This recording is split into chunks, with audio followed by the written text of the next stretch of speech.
On se connecte au marché. Je vous ai fait une petite vidéo il y a quelques jours, vous savez, par rapport aux investisseurs qui ont investi principalement sur Atos, Stellantis et compagnie à la Société Générale. Et là, il y a encore un autre truc des Échos qui est sorti en rapport du coup avec les ETF.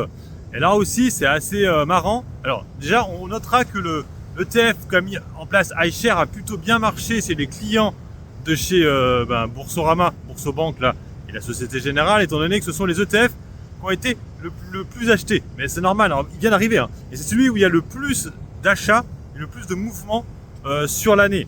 On notera aussi que les ETF avec des effets de levier sont souvent recherchés. Hein, pour ceux qui ont des ETF, on notera aussi qu'il y a beaucoup de S&P 500 qui ressort, du Nasdaq aussi avec effet de levier, et puis aussi ce bon vieux BX4 que moi effectivement j'ai le BX4, vous le savez, et donc voilà. Bon, c'est plutôt intéressant là, ces petits tableaux là que nous donnent les Échos. Comme ça, on peut voir un peu ce qu'on jouait. Alors bien sûr, ce ne sont que les clients de Boursorama, Boursobank, Société Générale si vous préférez. Après, là, c'est vrai que ils comparent pas avec Trade Republic et compagnie. C'est ça qui est dommage un peu. Mais en tout cas, ça peut vous permettre de comparer. Alors c'est vrai que moi, j'ai quasiment aucun de leurs ETF là, parce que moi j'ai le VERE, il ressort pas.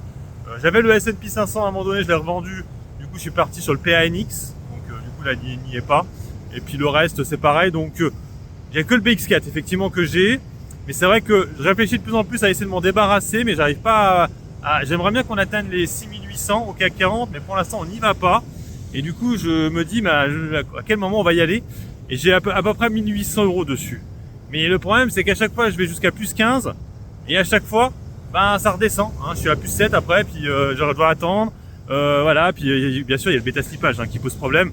Je rappelle que le bêta slippage, c'est avec le long terme, ça commence à être un peu compliqué. Tu perds de plus en plus d'argent sur le long terme. Donc c'est pour ça que là, ça fait un an que je l'ai, voire un peu plus maintenant, 1 an et 2-3 mois. Donc là, maintenant, il faudra peut-être qu'à un moment donné, j'essaie de m'en débarrasser, de sortir progressivement. Mais c'est vrai que j'aimerais bien aller chercher les 6008, voire même les 5000.